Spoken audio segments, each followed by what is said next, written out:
Hello everybody, we are glad to welcome you on a HardReset.Info YouTube channel, and today I would like to demonstrate that you can check call history in OnePlus phone.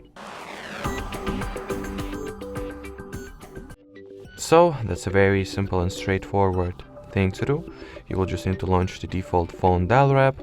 You can find it among the list of installed apps by its name is phone, and then inside the app make sure to switch to the recent step, and this tab will display all the calls that you have made or all the calls that you have received, so basically the entire calls history. Or you can even go for the call history designated page by tapping over here, which will divide those calls into all and missed.